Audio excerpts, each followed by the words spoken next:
Hello दोस्तों, मैं प्रियंका पाल CSE 24 पाठशाला पर एक बार फिर आप सभी का स्वागत करती हूँ। जैसा कि आप सभी लोग जानते हैं, हमारी साइंस की जो सीरीज चल रही है उसमें हम बायोलॉजी पढ़ रहे हैं और बायोलॉजी में क्लास 9th का chapter the fundamental unit of life हम ही पढ़ रहे हैं। ठीक है, तो यहाँ पर अगर बात करें हम प्रीवियस सेशंस की, तो हम यहाँ पर इस चैप्टर से रिलेटेड 4 सेशन कंप्लीट कर चुके हैं। उन 4 सेशंस में हमने फर्स्ट सेशन की बात करें तो हमने सेल का इंट्रोडक्शन पार्ट पूरा कवर किया था। सेकेंड सेशन की बात करें तो सेल का स्ट्रक्चर कंप्लीट किया था।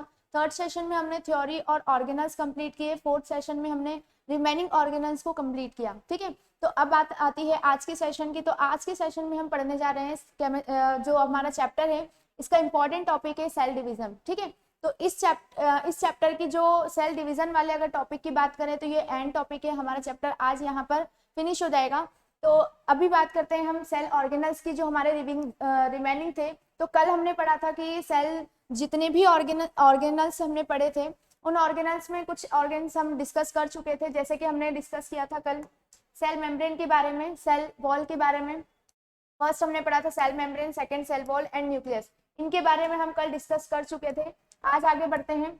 अगला ऑर्गेनल है हमारा साइटोप्लाज्म। अब साइटोप्लाज्म क्या होता है, ये कल भी हमने देखा था कि साइटोप्लाज्म क्या वर्क करता है, क्या फंक्शंस है सेल में। तो साइटोप्लाज्म की बात करें, cytoplasm composed of insoluble waste and storage products.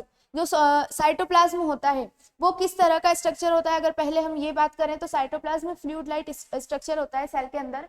वो क्या करता है, तो यहाँ पर हम कह सकते हैं store house of amino acids. मतलब जितने भी टाइप के हमारे सेल के अंदर जो एमिनो एसिड्स होंगे उनका स्टोरेज होगा। और साइट ऑफ मेटाबॉलिज्म एक्टिविटी, मतलब सेल के अंदर जितने भी टाइप की मेटाबॉलिक एक्टिविटीज परफॉर्म होंगी। हम कह सकते हैं कि अगर किसी एनर्जी का प्रोडक्शन होना, या फिर हम ये कहें कि किसी भी ऑर्गन को वर्क करने के लिए किसी भी प्रकार की अगर फंक्शन की रिक्वायरमेंट हो रही है, या फिर हम कहें किसी भी तरह के स्पेस की रिक्वायरमेंट हो रही है, तो पूरी तरह से वो रिक्वायरमेंट को कंप्लीट कौन करेगा, साइटोप्लाज्म करेगा। ठीक है, तो हम ये कह सकते हैं कि साइटोप्लाज्म का जो फंक्शन होगा वो क्या होगा, एक तो होगा store house of amino acid और दूसरा होगा साइट ऑफ मेटाबॉलिक एक्टिविटीज। ठीक है, अगली बात करते हैं हम endoplasmic reticulum means that ER, जो हमने प्रीवियस सेशंस में पढ़ा था। फुल डिटेल में हम पढ़ चुके हैं, ये सिर्फ हम क्विक रिवीजन के लिए इस टेबल को सॉल्व कर रहे हैं। ठीक है, आगे बात करते हैं कि एंडोप्लाज्मिक रेटिकुलम होता क्या है। तो एंडोप्लाज्मिक रेटिकुलम 3 टाइप का होता है और हम ये कह सकते हैं कि ये ट्यूब्स के फॉर्म में होता है। ठीक है, हमने जैसे सेल की बात करें तो सेल में हमने पढ़ा था इस तरह से जो सेल होती है अगर, और सेंटर में हमने न्यूक्लियस के बारे में पढ़ा था। तो हमने अगली बात की थी कि जो एंडोप्लाज्मिक रेटिकुलम होता है वो सेल से लेकर पूरे सेल मेम्ब्रेन तक कनेक्टेड होता है। मतलब एक पाथ वे का काम करता है। हमें एक ये बोल सकते हैं कि एक वे प्रोवाइड करता है किसी भी ऑर्गेनल को सेल से न्यूक्लियस से सेल मेम्ब्रेन तक आने के लिए, या सेल मेम्ब्रेन से न्यूक्लियस तक जाने के लिए। ठीक है, तो यहाँ पर हम बोल सकते हैं it is of the 2 type, smooth ER and rough ER। हमने स्मूथ ER और रफ ER क्या होते हैं ये भी हमने पढ़ा था। स्मूथ ER क्या होते हैं, ऐसे एंडोप्लाज्मिक रेटिकुलम्स जिनके ऊपर राइबोसोम्स जो होते हैं वो प्रेजेंट नहीं होते हैं। ठीक है, ऐसे एंडोप्लाज्मिक रेटिकुलम जिनके ऊपर राइबोसोम्स प्रेजेंट नहीं होते हैं वो कैसे होंगे, एंडोप्लाज्मिक रेटिकुलम। जबकि अगर हम रफ एंडोप्लाज्मिक रेटिकुलम की बात करें तो रफ एंडोप्लाज्मिक रेटिकुलम ऐसे रेटिकुलम्स होते हैं जिनके ऊपर राइबोसोम्स प्रेजेंट होते हैं। ठीक है, तो यहाँ पर हमने राइबोसोम को भी एंडोप्लाज्मिक रेटिकुलम को समझ लिया था। अब इसके फंक्शंस क्या क्या होते हैं, it provide supporting skeletal framework to the cell. मतलब सेल को स्केलेटन जो फ्रेमवर्क होता है वो प्रोवाइड करता है कौन, एंडोप्लाज्मिक रेटिकुलम। ठीक है, SER जो है वो क्या वर्क करता है, तो ये फैट का सिंथेसाइज करता है। रफ ER क्या करता है, plays in role in the synthesis of protein. अब हमने कल जैसे राइबोसोम को लेकर बात की थी कि राइबोसोम क्या करता है, तो राइबोसोम क्या करता है, प्रोटीन का सिंथेसिस करता है। तो यहाँ पर जो endoplasmic reticulum rough endoplasmic reticulum है, यहाँ पर अगर राइबोसोम प्रेजेंट है तो इसका मतलब क्या होता है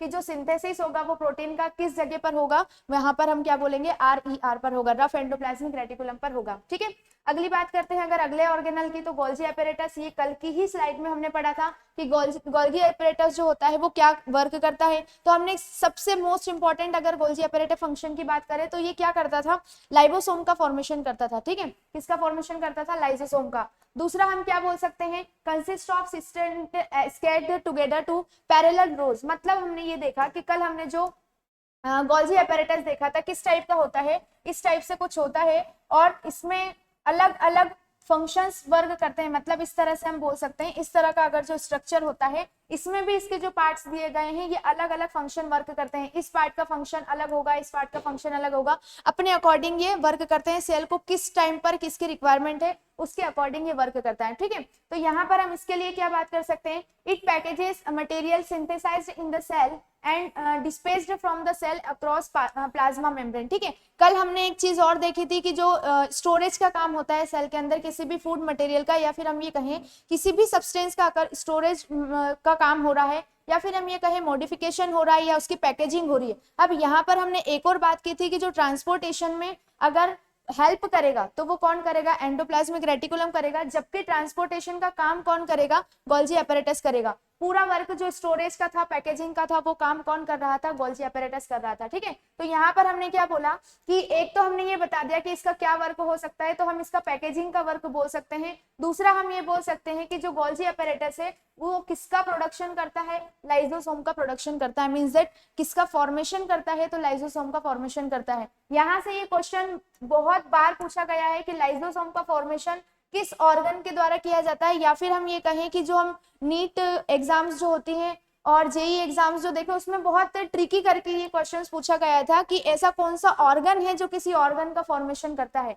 मींस दैट यहाँ पर हम लाइसोसोम को भी ऐसा ऑर्गन पढ़ते हैं और गोल्जी एपेरेटस को भी एज अ ऑर्गन पढ़ते हैं। तो ये क्वेश्चन यहाँ पे एक बार ऐसा पूछा गया था कि सेल का ऐसा कौन सा ऑर्गन है जो किसी अदर ऑर्गन का फॉर्मेशन करता है, तो यहाँ पर गोल्जी एपेरेटस ऐसा ऑर्गन है जो लाइसोसोम ऑर्गन का फॉर्मेशन करता है, ठीक है। तो यहाँ पर ये हमारे ऑर्गन्स कंप्लीट होते हैं।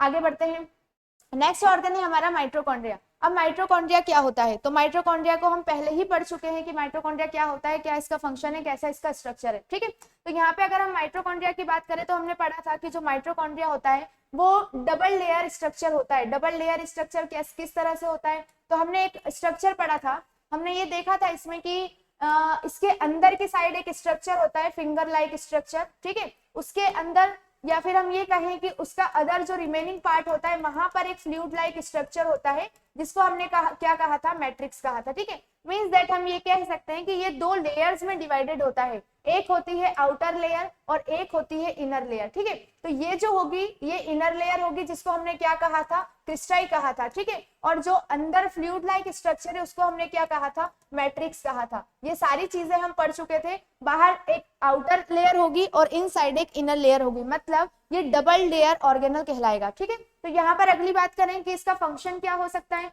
तो यहाँ पर हमने पढ़ा था site of cellular respiration and produce ATP. हमने ये भी देखा था कि जो सेल के अंदर रेस्पिरेशन हो रहा है तो वो किस ऑर्गन के कारण हो रहा है, ये किसके फंक्शन के कारण हो रहा है। तो यहाँ पर हमने ये देखा था जो माइटोकॉन्ड्रिया था उसके कारण यहाँ पर क्या हो रहा था, सेल में रेस्पिरेशन हो रहा था। मतलब माइटोकॉन्ड्रिया जो है, माइटोकॉन्ड्रिया क्या कर रहा है, सेलुलर रेस्पिरेशन को फॉर्मेंट कर रहा है, ठीक है। तो यहाँ पर अगली बात करें अगर, तो ये किसका प्रोडक्शन करता है, तो ये एनर्जी का प्रोडक्शन करता है। माइटोकॉन्ड्रिया किसका प्रोडक्शन करता है, तो एनर्जी का प्रोडक्शन करता है। अब एनर्जी का जो प्रोडक्शन करता है वो किस फॉर्म में करता है, तो यहाँ पर हमने एनर्जी का प्रोडक्शन का जो फॉर्म देखा था वो क्या था, एटीपी। हम एटीपी को क्या कह सकते हैं, फॉर्म ऑफ एनर्जी, क्या कह सकते हैं हम, फॉर्म ऑफ एनर्जी, ठीक है। तो यहाँ पर हमने क्या बोला कि जो एटीपी होता है उसे हमने एक नेम प्रोवाइड किया था, क्या कहा था हमने उसे, currency, energy currency of the cell, क्या कहा था, currency of energy. Means that हम ये कह सकते हैं कि जो भी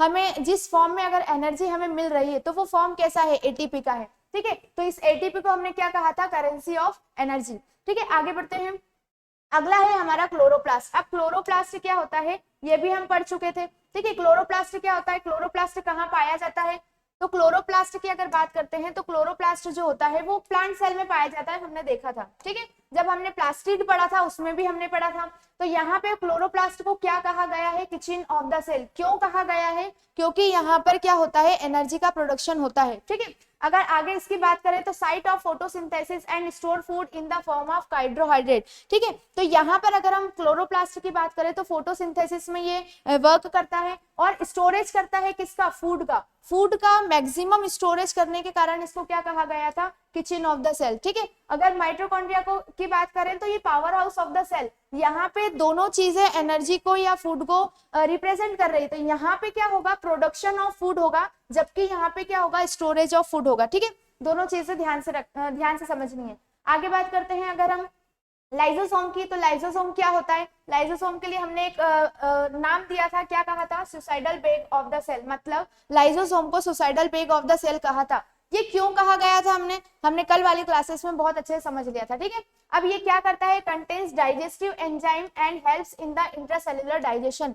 सबसे ज्यादा अगर डाइजेस्टिव एंजाइम किसी के पास कंटेन है, या फिर हम ये कहें कि कितने नंबर्स में, तो कल हमने पढ़ा था मोर देन 40 एंजाइम्स जो होते हैं ये लाइसोसोम के पास कंटेन होते हैं। तो यहाँ पर जो डाइजेशन का काम करता है, मतलब सेल के अंदर अगर कोई डाइजेशन का काम कर रहा है, सेल के अंदर कोई डाइजेशन का वर्क कर रहा है, तो वो कौन कर रहा है, लाइसोसोम, ठीक है। तो यहाँ पर लाइसोसोम के लिए दो चीजें हमें मोस्ट इंपॉर्टेंट लर्न रखनी है। एक तो इसे क्या कहा जाता है, suicidal bed of the cell, और दूसरी चीज कि यहाँ पे इंटरसेल्युलर डाइजेशन किसके कारण होता है या किस में होता है, तो हमें क्या बताना है, लाइसोसोम, ठीक है। अगली बात करते हैं वैक्यूल्स। तो वैक्यूल्स के लिए हमने कल ही पढ़ा था कि वैक्यूल्स क्या होते हैं, वैक्यूल्स कितने नंबर्स में होते हैं, या फिर हम ये कहें कि प्लांट सेल और एनिमल सेल में किस तरह से डिफरेंट होते हैं, ठीक है।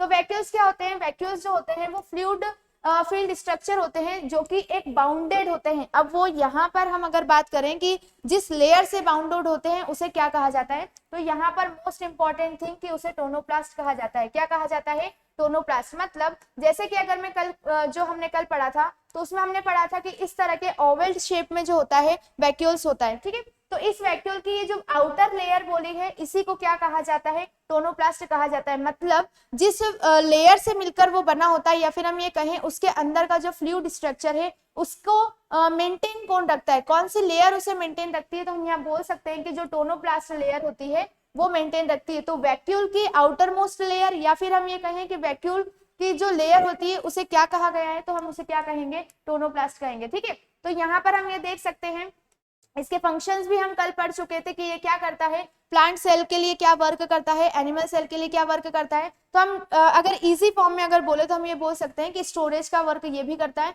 फूड और वाटर मॉलिक्यूल्स का स्टोरेज करता है, ठीक है। फ्लेक्सिबल होता है, ये हम बोल सकते हैं।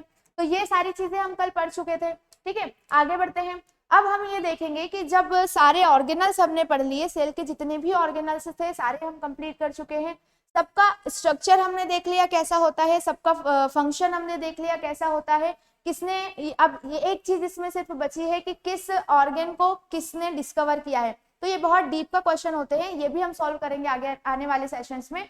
अभी हम अगर बात करें कि सॉरी, अगर प्लांट और एनिमल सेल में कुछ कुछ ऑर्गेनल्स ऐसे हैं जो या तो प्लांट सेल में प्रेजेंट है या फिर एनिमल सेल में प्रेजेंट है, ठीक है। जैसे कि हमने कल बात की थी, अगर हम बात करते हैं कि मान लीजिए प्लास्टिड की, तो प्लास्टिड क्या करता है, तो प्लांट्स को कलर प्रोवाइड करता है। तो अब यहाँ पर प्लास्टिड का वर्क है कि कलर प्रोवाइड करता है और प्लांट्स में होता है, तो जेन्युइन सी बात है कि वो कहाँ होगा, प्लांट सेल में होगा, ठीक है। तो इस तरह के और भी ऑर्गन्स है जो कि कुछ ऑर्गन्स प्लांट सेल में प्रेजेंट होते हैं जबकि कुछ एनिमल सेल में प्रेजेंट होते हैं। तो यहाँ पर हम ये डिफरेंशिएट करके सिर्फ ये देखेंगे कि कौन से ऐसे ऑर्गेनल्स हैं जो सिर्फ प्लांट सेल में पाए जाते हैं और कौन से ऐसे ऑर्गेनल्स हैं जो सिर्फ एनिमल सेल में पाए जाते हैं, ठीक है। तो अगर हम यहाँ पे प्लांट सेल की बात करें तो जो हम पहले ये देखेंगे कि कौन कौन से ऐसे ऑर्गेन्स हैं जो कि दोनों में, या फिर हम ये कहें दोनों सेल्स में पाए जाते हैं, ठीक है। तो अगर हम माइटोकॉन्ड्रियन की बात करें, जो माइटोकॉन्ड्रिया होता है वो प्लांट सेल में भी प्रेजेंट होता है और एनिमल सेल में भी प्रेजेंट होता है, ठीक है, ये कॉमन है,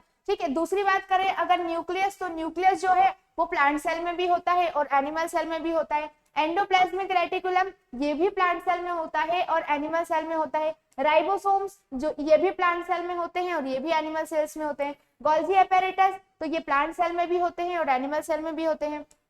प्लाज्मा मेम्ब्रेन तो ये भी प्लांट सेल में होते हैं और एनिमल सेल में भी होते हैं। साइटोप्लाज्म तो ये प्लांट सेल में भी होता है और एनिमल सेल में भी होता है। मतलब हमने अभी देखा जो कॉमन हमारे ऑर्गेनल्स थे जो प्लांट सेल और एनिमल सेल दोनों में पाए जाते हैं, ठीक है। अब बात करते हैं डिफरेंस की, मतलब जो डिफरेंट है या तो सिर्फ प्लांट सेल में है या फिर एनिमल सेल में। तो सबसे पहले हम देखेंगे कि प्लांट सेल में ऐसे कौन से ऑर्गेनल है जो एनिमल सेल में नहीं पाए जाते हैं, ठीक है। तो यहाँ पर अगर हम बात करें कि सेल वॉल जो होता है, क्या सेल वॉल जो होता है वो किस में पाया जाता है, तो सेल वॉल यहाँ पर सिर्फ प्लांट सेल में पाया जाता है, ठीक है। हमने पढ़ा था कि सेल वॉल क्या करता है, तो आउटर मोस्ट लेयर होता है किसी प्लांट सेल का और यहाँ पर इसके बाद सेल मेम्ब्रेन होती है, जबकि जो एनिमल सेल होती है उसकी फर्स्ट मतलब आउटर मोस्ट लेयर ही सेल मेम्ब्रेन होती है। तो यहाँ पर हम ये बोल सकते हैं कि जो सेल वॉल है वो क्या होता है, सिर्फ प्लांट सेल में पाया जाता है, ठीक है। इसके बाद अगर हम बात करें जो क्लोरोप्लास्ट होता है, जैसे हमने जो प्लास्टिड में पढ़ा था, कि जो क्लोरोप्लास्ट होता है, क्या क्लोरोप्लास्ट एनिमल सेल में पाया जाएगा? नहीं, ठीक है। तो यहाँ पर ये दो ऑर्गन्स ऐसे हम बोल सकते हैं कि जो प्लांट सेल में होते हैं जबकि एनिमल सेल में नहीं होते हैं। अगली बात करें अगर एनिमल सेल की, तो एनिमल सेल में लाइसोसोम्स पाए जाते हैं जबकि ये लाइसोसोम्स प्लांट सेल में नहीं दिख रहे हैं, ठीक है। वैसे ही अगर हम बात करें सेंट्रियोल्स की, तो सेंट्रियोल्स भी एनिमल सेल में पाए जाते हैं और प्लांट सेल में नहीं पाए जाते हैं। तो यहाँ पर हम ये देखा कि मैक्सिमम ऑर्गन्स जो थे वो दोनों सेल में कॉमन थे, जबकि कुछ इंपॉर्टेंट ऑर्गन्स जो थे वो सिर्फ या तो अगर एनिमल सेल में है तो वो एनिमल सेल के लिए रहेंगे और प्लांट सेल के हैं तो प्लांट सेल में। इनका फंक्शन इसके अकॉर्डिंग डिपेंड करता है, ठीक है। तो यहाँ पर हमारा हम ये देख रहे हैं कि जो ऑर्गेनल वाला पार्ट था वो आज कंप्लीट हो रहा है। अब हम बात करते हैं अगले टॉपिक की, जो कि है सेल डिवीजन, ठीक है। सेल डिवीजन क्या होता है, क्यों हमें रिक्वायरमेंट है सेल डिवीजन पढ़ने की, और अगर बात करें कि सेल डिवीजन अगर हम ये बोलें कि सेल डिवीजन हमने जैसे कि जब हमने स्टार्टिंग पढ़ा था, सेल थ्योरी पढ़ी थी, तो हमने उसमें ये देखा था कि हमने सेल थ्योरी में एक स्टेटमेंट दिया था कि ऑल लिविंग मतलब हम ये बोल सकते हैं कि जो सेल्स हैं वो किससे मिलकर बनी है, तो प्री एग्जिटिंग सेल से ही मिलकर बनी है। तो हमने ये चीज तो देखी थी कि जो सेल बनी है, मतलब जो नई सेल डेवलप्ड हुई है, वो नई सेल पुरानी वाली सेल से ही बनी हुई है। तो पुरानी सेल से तो मिलकर बनी है, लेकिन ये बनी कैसे है, किस प्रकार से बनी है, तो आज हम ये समझने वाले हैं सेल डिवीजन से, ठीक है। तो सेल डिवीजन होता क्या है, तो हम ये यहाँ पर बता सकते हैं कि सेल डिवीजन क्या होता है। Cell division is the process by which a parent cell divided into 2 और मोर डॉटर सेल्स।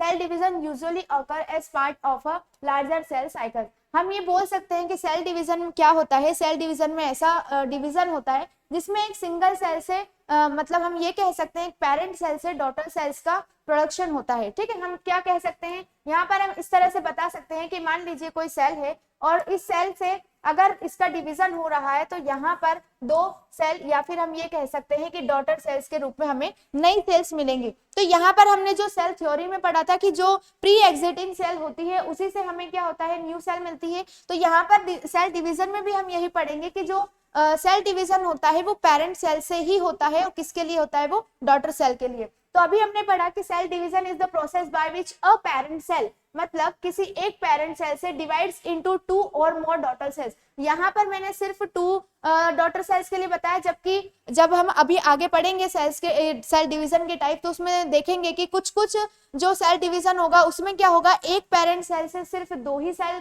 डेवलप्ड होंगी, जबकि एक पेरेंट सेल से 2 या 2 से ज्यादा सेल्स भी डेवलप होती है, वो अलग अलग पार्ट्स में है, ठीक है। अब यहाँ हमने ये तो समझ लिया कि मैम सेल डिवीजन क्या होता है। तो सेल डिवीजन हमने ये समझा कि जो पेरेंट सेल है उससे डॉटर सेल का प्रोडक्शन होना, ठीक है। तो ये होता है हमारा cell division. Cell division usually occurs as a part of a larger cell cycle. यहाँ पर जो सेल डिवीजन होता है ये सेल साइकिल के फॉर्मेशन या फिर हम ये कहें सेल साइकिल के थ्रू ही होता है, ठीक है। अब हम बात करते हैं कि यहाँ पर हमें बोला गया है why the cell division is required. अब हम ये कह सकते हैं कि अगर हमने थ्योरी में जो सेल थ्योरी थी हमारी, उसमें हमने ये कहा था कि जो नई सेल बनती है वो प्री एग्जिटिंग सेल से मिलकर बनी होती है। और यहाँ पर हमने सेल डिवीजन में भी समझ लिया कि ठीक है, यहाँ पर एक पेरेंट सेल है, इस पेरेंट सेल से ये नई सेल बनी है या डॉटर सेल बनी है। हम ये कह सकते हैं कि ये जो है हमारे पास ये पेरेंट सेल है और ये क्या है, दोनों डॉटर सेल है। यहाँ पर हमें ये बोला गया है कि क्या जरूरत पड़ी सेल डिवीजन की। तो हम अगर समझने के तौर पर देखें कि मान लीजिए हमारे पास एक ऑर्गन है, मान लीजिए मेरे पास एक ऑर्गन है, ये बहुत स्मॉलर है, ठीक है, बहुत छोटा है। यहाँ पर दूसरा एक ऑर्गन है जो कि लार्ज है, ठीक है, ये लार्ज है और ये स्मॉल है। अब हम ये कैसे कह सकते हैं कि ये स्मॉल वाला जो ऑर्गन है यही लार्ज हुआ या फिर ये लार्ज ऑर्गन जो है ये लार्ज कैसे बना। तो हम ये कह सकते हैं कि अगर इसमें ग्रोथ ना हो, अगर सेल में डिवीजन ना हो, सेल में ग्रोथ ना हो, तो क्या यहाँ से कोई भी स्मॉलर ऑर्गन लार्ज बन सकता है? नहीं हो सकता है, ठीक है। तो यहाँ पर हम ये बोल सकते हैं कि ग्रोथ ऑफ ऑर्गेनिज्म, मतलब जितने भी लिविंग ऑर्गेनिज्म हैं उनकी ग्रोथ के लिए सेल का डिवीजन होना या फिर हम ये कहें कि सेल का पेरेंट सेल से न्यू सेल का फॉर्मेशन होना बहुत इंपॉर्टेंट है। तो यहाँ पर सेल डिवीजन क्यों जरूरी है? तो पहली चीज हमने ये बताई कि ग्रोथ ऑफ ऑर्गेनिज्म, मतलब ऑर्गेनिज्म को ग्रोथ के लिए क्या जरूरी होता है, सेल डिवीजन, ठीक है। अगली बात करते हैं replace old dead and injured cell. अब हम ये कैसे कहें, अब जैसे कि अगर हम बात करते हैं मान लीजिए किसी बॉडी पार्ट पर या फिर हम ये कहें कि कोई भी बॉडी पार्ट इंजर्ड हो गया है तो वहां पर उसका रिपेयरिंग होना या फिर हम ये कहें किसी टिश्यू का बनना, तो यहाँ पर ये सब किसके अकॉर्डिंग होगा या फिर हम ये कहें कि ऐसी कौन सी प्रोसेस होगी जिसके थ्रू ये सब होगा। तो सेल डिवीजन ही एक ऐसी प्रोसेस है जिसके कारण जो ओल्ड सेल है वो रिप्लेस होती है। अब यहाँ पे ओल्ड सेल को रिप्लेस करने की क्या जरूरत पड़ी? अब जैसे कि अगर बात करें कि कोई भी ऑर्गेनिज्म अगर है और एक पर्टिकुलर एज तक उसकी जो सेल्स है वो वर्क करेगी, सारे फंक्शंस जो होंगे वो परफॉर्म होंगे, तो पर्टिकुलर टाइम तक, पर्टिकुलर एज तक एक ही सेल क्या सारे काम करती रहेगी? तो ऐसा नहीं है, ठीक है। तो सेल का ओल्ड होना मतलब और सेल का डेड होना, सेल का इंजर्ड होना, तो यहाँ पर इन सारी सेल्स को रिप्लेस करने का काम कौन करेगा? एक नई सेल ही करेगी। मतलब अगर हम ये कहें कि मान लीजिए कोई ऑर्गेनिज्म में किसी तरह की चोट लग गई है, ठीक है, कोई ऑर्गन है उसमें किसी तरह की चोट लग गई, तो उस चोट को रिपेयर करना, ठीक है, वहां पे वो जो टिश्यूज नए बनेंगे, तो वहां पर नए टिश्यूज किसके थ्रू बनेंगे? तो हमारी जो सेल होगी वो जब नई बनेगी तभी तो वो टिश्यू बन पाएगा। तो यहाँ पर हम ये बोल सकते हैं कि रिप्लेस करता है सेल डिवीजन जो है हमारी ओल्ड सेल, डेड सेल और इंजर्ड सेल को रिप्लेस करने के लिए सेल डिवीजन एक इंपॉर्टेंट रोल प्ले करता है, ठीक है। अगली बात करते हैं for gamete formation, most and most important thing कि यहाँ पर जो सेल डिवीजन एक बहुत इंपॉर्टेंट जो रोल प्ले करता है वो यहाँ पर ये थर्ड वाले के लिए। अगर हम बात करें कि यहाँ पर हम ऐसा क्यों कह रहे हैं, तो जैसे कि अगर हम बात करें कि मान लीजिए किसी ऑर्गेनिज्म का बर्थ हो रहा है या फिर हम ये कहें किसी ऑर्गेनिज्म का प्रोडक्शन हो रहा है, तो यहाँ पर ये प्रोडक्शन किस तरह का होगा? तो यहाँ पर अगर हम बात करें कि अगर मैं एग्जांपल के लिए ही अगर बात करूं कि मान लीजिए एक है पेरेंट, मेल पेरेंट और दूसरा है फीमेल पेरेंट, ठीक है, तो यहाँ पर मेल पेरेंट और फीमेल पेरेंट के जो क्रोमोसोम्स होंगे वो क्रोमोसोम्स गेमेट का फॉर्मेशन करेंगे, या फिर हम ये कह सकते हैं उनके जो क्रोमोसोम्स हैं वो गैमेट फॉर्मेशन के बाद किसका फॉर्मेशन करेंगे? एक न्यू ऑर्गेनिज्म का फॉर्मेशन करेंगे, ठीक है। तो हम ये कह सकते हैं कि जैसे कि अगर एग्जांपल के तौर पर हम बात करें कि जो हमारे पेरेंट है फिर हम है, इस तरह से जो बाय जनरेशन जो चलते जाता है तो वो किसके थ्रू हो रहा है? तो वो सेल डिवीजन के थ्रू ही हो रहा है। तो यहाँ पर अगर हम बात करें कि फॉर गैमेट फॉर्मेशन, तो ये एक मोस्ट इंपॉर्टेंट रोल प्ले करता है, ठीक है। ये चीज हमने समझ ली कि सेल डिवीजन क्या होता है और सेल डिवीजन की रिक्वायरमेंट क्यों ही है। तो मतलब हम ये बता सकते हैं कि सेल डिवीजन, अब हमसे अगर रीजन पूछा जाए कि why the cell division is required in organism, तो हम ये बता सकते हैं कि ग्रोथ ऑफ ऑर्गेनिज्म, मतलब किसी भी ऑर्गेनिज्म की ग्रोथ के लिए किसकी रिक्वायरमेंट रहेगी? सेल डिवीजन की रिक्वायरमेंट रहेगी। आगे बात करें replace old, dead and injured cell, मतलब जितने भी टाइप की ओल्ड सेल्स हैं ऑर्गेनिज्म में, या फिर हम ये कहें किसी कारणवश सेल डेड हो गई है, या फिर हम ये कहें किसी इंजरी के कारण अगर सेल डैमेज हो गई है, तो उन सारी सेल्स को रिप्लेस करने का काम किस तरह से होगा? जब तक कोई नई सेल उसे रिप्लेस नहीं करेगी। और नई सेल हमें कैसे मिलेगी? तो अभी हमने देखा कि पेरेंट सेल से डॉटर सेल का बनना क्या कहलाता है? सेल डिवीजन कहलाता है, ठीक है। तो यहाँ पर हमारा ये सेकंड स्टेटमेंट भी करेक्ट होता है। बात आती है थर्ड की, तो थर्ड भी मैं अभी आपको समझा चुकी हूँ, फॉर गैमेट फॉर्मेशन, ठीक है। तो यहाँ पर हमने ये देखा कि सेल डिवीजन क्यों जरूरी है, ठीक है। अब बात करते हैं आगे, अगर सेल डिवीजन की बात करें तो सेल डिवीजन डेफिनेशन हमें समझ में आई, क्यों जरूरी है ये चीजें हमें समझ में आ गई। आगे बढ़ते हैं टाइप ऑफ सेल डिवीजन। अब यहाँ पर हम टाइप समझेंगे सेल डिवीजन की कि सेल डिवीजन के कितने टाइप होते हैं। तो यहाँ पर हम देखेंगे there are two type of cell division, mitosis and meiosis, ठीक है। अब माइटोसिस क्या होता है और मियोसिस क्या होता है? तो फर्स्ट हम अगर बात करें कि माइटोसिस क्या होता है, the division of cell of the body results in two cells each with the same number of chromosome as the original cell. Most and most important thing कि आपको यहाँ पर ये याद रखना है कि जो भी सेल का डिवीजन हो रहा है उसमें उसका रिजल्ट क्या मिल रहा है कि यहाँ पर एक पर्टिकुलर, या फिर हम ये कहें कि स्पेसिफिक सेल से, या फिर हम ये कहें कि एक पेरेंट सेल से डॉटर सेल्स कितनी मिलेंगे हमें, या फिर कितने नंबर्स में मिलेंगी। तो यहाँ पर हमें ये याद रखना है कि यहाँ पर जो पेरेंट सेल से हमें डॉटर सेल प्रोवाइड होंगी वो कितनी नंबर्स में होंगी? तो ओनली 2 नंबर्स में होंगी। मतलब हम ये कह सकते हैं कि जो भी हमारी सेल रही होगी, मतलब जो पेरेंट सेल रही होगी उससे जो डॉटर सेल का फॉर्मेशन हुआ है वो सेल कितनी रही होंगी? तो वो यहाँ पर 2 रही होंगी, ठीक है। अब यहाँ पर ये चीजें समझने से पहले अगली अगर हम लाइन समझने से पहले ये देखें कि इसमें बोला है कि जो भी यहाँ पर नंबर ऑफ क्रोमोसोम्स रहेंगे वो कैसे रहेंगे? सेम रहेंगे। मतलब अगर मैं आपसे ये कहूं कि मान लीजिए जो हम ह्यूमन की अगर बात करते हैं तो ह्यूमंस में क्रोमोसोम्स कितने होते हैं?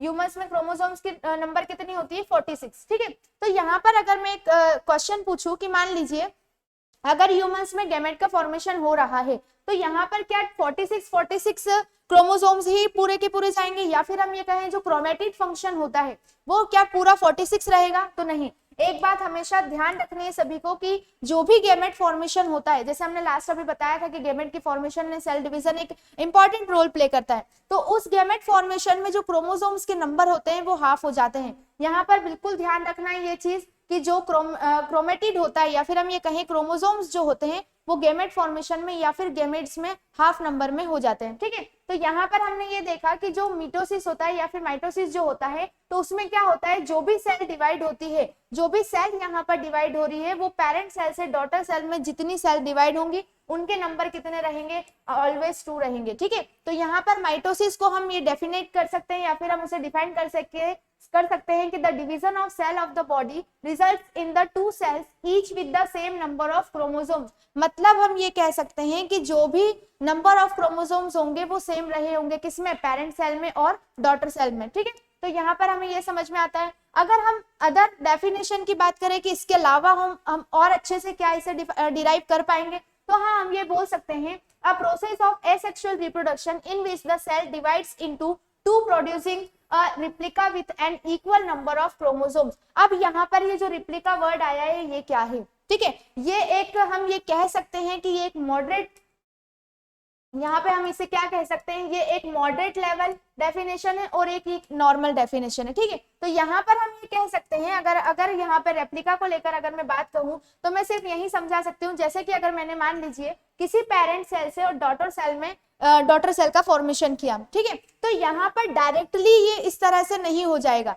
यहाँ पे क्या होगा, जैसे अगर मैं आपसे बात करूं कि मान लीजिए मेरे पास एक सेल है और उसमें मेरे पास कुछ क्रोमोसोम्स हैं। ठीक है, मैंने अगर आपसे ये कहा कि मान लीजिए मेरे पास एक सेल है और उसमें कुछ क्रोमोसोम्स है। ठीक है, ये क्रोमोसोम्स है, अगर ये बोलूं कि मैं इसे डायरेक्ट डॉटर सेल में कन्वर्ट कर रही हूँ, तो नहीं, मुझे यहाँ पे क्या करना पड़ेगा, पहले इनका मुझे क्या करना पड़ेगा, पहले मुझे यहाँ पर इनके क्रोमोसोम्स को क्या करना पड़ेगा, रेप्लिकेट करना पड़ेगा, मतलब उसका रेप्लिकेशन करना पड़ेगा। तो यहाँ पर अगर जो क्रोमोसोम्स थे उनको क्या किया मैंने, उनका रेप्लिकेशन किया। अब यहाँ पे कुछ बच्चों को रेप्लिकेशन का वर्ड समझ में नहीं आ रहा होगा, तो रेप्लिकेशन का मतलब होता है एक तरह से हम ये कह सकते हैं कॉपी। ठीक है, तो यहाँ पर जितने भी नंबर ऑफ क्रोमोसोम्स होंगे उनकी कॉपी जस्ट हो जाएगी। तो यहाँ पर हम इसे क्या कहते हैं, रेप्लिकेशन ऑफ डीएनए, या फिर हम ये कह सकते हैं कि जो डीएनए का रेप्लिकेशन होता है। ठीक है, तो यहाँ पर इस तरह से किया। अब इसके बाद जो भी सेल डिवीजन होगा, क्या कहा मैंने, यहाँ पर जो सेल डिवीजन होगा तो इसमें क्या होगा, इस पेरेंट सेल से जाकर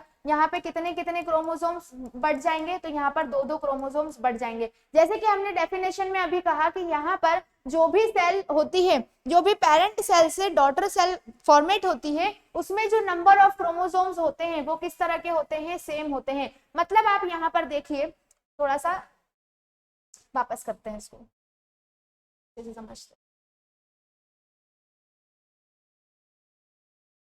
जैसे कि अगर मैं बात करूं, थोड़ा सा और अच्छे से समझते हैं। जैसे कि मैंने बोला, मान लीजिए ये पेरेंट सेल है। ठीक है, इसके पास सिर्फ 2 क्रोमोसोम है। क्या कहा मैंने, यहाँ पर सिर्फ 2 क्रोमोसोम है। कितने क्रोमोसोम प्रेजेंट है हमारे पास, सिर्फ 2 है। तो यहाँ पर सबसे पहले क्या होगा, इनके डिवाइड होने से पहले यहाँ पर क्या होगा, इनके डिवाइड होने से पहले यहाँ पर रेप्लिकेशन होगा। क्या होगा, रेप्लिकेशन होगा। अब यहाँ पर रेप्लिकेशन किसका होगा, तो रेप्लिकेशन यहाँ पर डीएनए का होगा। हम क्या कह सकते हैं, रेप्लिकेशन ऑफ डीएनए। तो यहाँ पर ये डिवाइड होने से पहले यहाँ पर इन डीएनए का क्या होगा, रेप्लिकेशन होगा। मतलब यहाँ पर जितने भी हमारे पास क्रोमोसोम्स है इनकी क्या हो जाएगी, कॉपी हो जाएगी। ठीक है, अब यहाँ पर अगर इनकी कॉपी हो रही है तो आप ये देखिए, यहाँ पर पहले कितने थे, 2।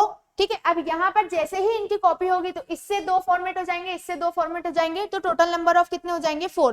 ठीक है, अब यहाँ पर स्टार्ट होता है इनका डिवीजन। ठीक है, यहाँ से सेल अगर डिवाइड होगी तो ये 2 पार्ट में डिवाइड होगी। ठीक है, जैसे कि हमने अभी बताया डेफिनेशन में कि एक सिंगल पेरेंट सेल से 2 डॉटर सेल के फॉर्मेशन होता है। ठीक है, तो यहाँ पर ये जो क्रोमोसोम्स होंगे, अब यहाँ पर ये इक्वल नंबर्स में ये क्या हो जाएंगे, इक्वल नंबर्स में बट जाएंगे। तो जैसे कि अगर मैं बात करूं कि यहाँ पर अगर हम पेरेंट सेल की बात करें कि पेरेंट सेल में कितने नंबर्स थे, तो देखिए यहाँ पर 2 नंबर्स थे, और वैसे ही यहाँ पर जो डॉटर सेल मिली है उसमें भी हमारे पास क्रोमोसोम्स के नंबर कितने हैं, 2 ही है। मतलब यहाँ पर क्या हुआ है, पहले पेरेंट सेल से डायरेक्ट वहां पे फॉर्मेशन न होते हुए पहले यहाँ पर डीएनए का रेप्लिकेशन होगा। अगर हम एनसीईआरटी की बात करें तो एनसीईआरटी में आपको डायरेक्ट रेप्लिकेशन से दिया हुआ है, तो थोड़ा सा हमें ये चीज प्रीवियस जाकर समझनी होगी कि डायरेक्ट रेप्लिकेशन से कैसे, अगर बच्चे के दिमाग में आता है पहले कि यहाँ पे तो डेफिनेशन में दे रहा है कि 2 जो नंबर होते हैं, या फिर हम ये कहें कि एक सिंगल सेल से 2 सेल्स डेवलप होती है या फॉर्मेट होती है,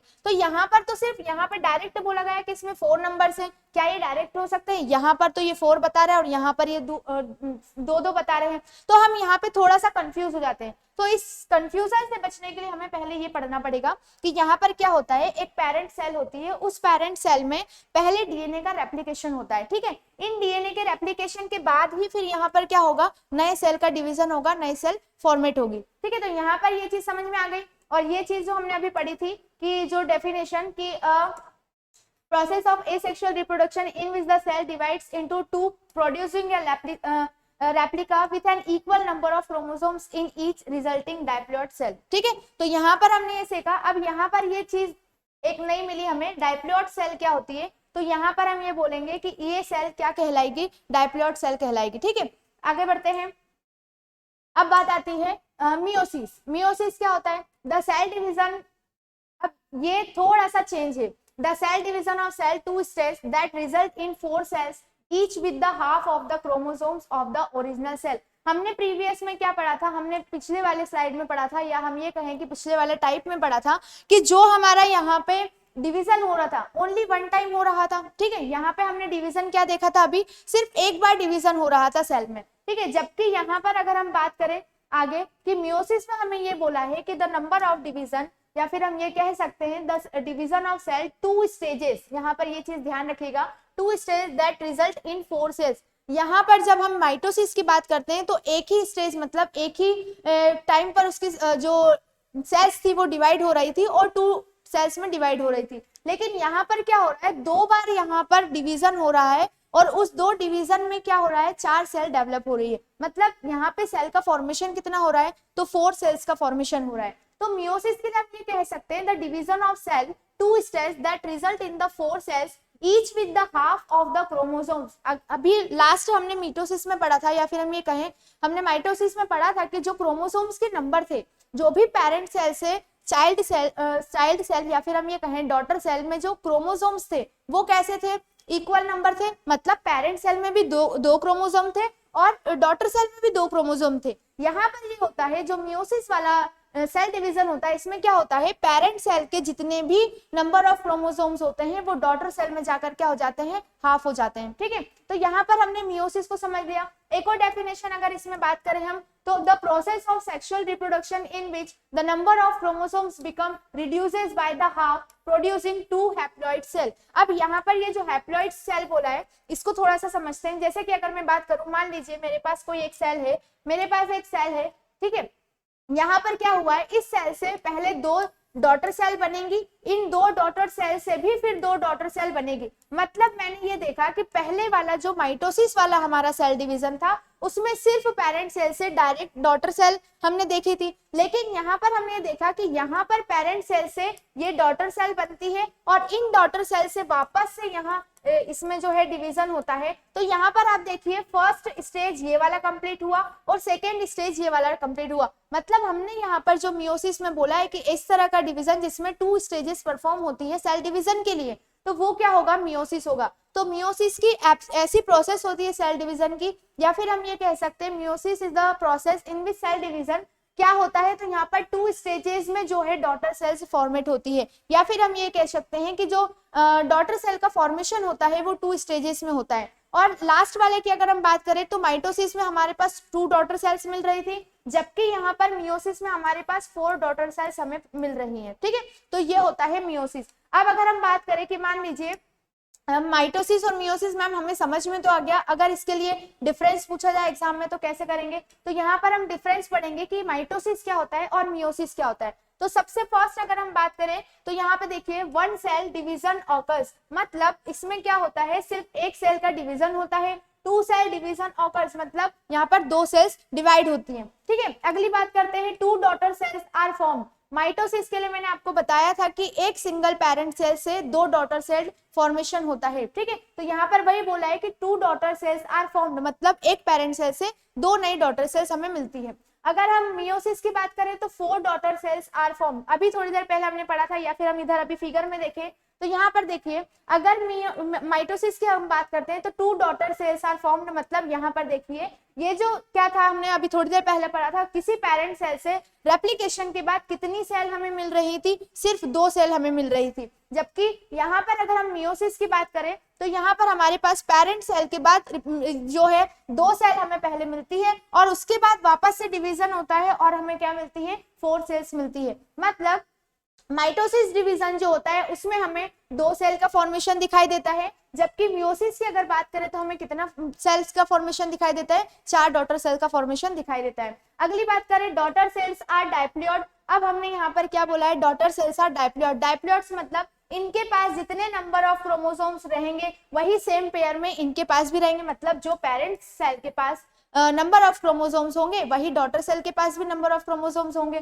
अगली बात करें अगर मियोसिस की तो डॉटर सेल्स आर हैप्लॉइड्स। अब यहाँ पे आप थोड़ा सा देखिए कि जैसे कि इनके पास नंबर ऑफ क्रोमोसोम्स कितने दिखाई दे रहे हैं, हमारे पास 2 नंबर ऑफ क्रोमोसोम्स दिखाई दे रहे हैं, ठीक है। वैसे ही अगर बात करें कि यहाँ पर जब ये डिवाइड हो जाते हैं तो इनके पास नंबर ऑफ क्रोमोसोम्स, या फिर हम ये कहें कि जो हम ये कह सकते हैं कि जो क्रोमोसोम्स के नंबर होते हैं वो हाफ हो जाते हैं। तो यहाँ पर अगर डबल है तो ये डाइप्लॉइड्स कहलाएंगे और अगर ये सिंगल है तो ये क्या कहलाएंगे, हैप्लॉइड्स कहलाएंगे, ठीक है।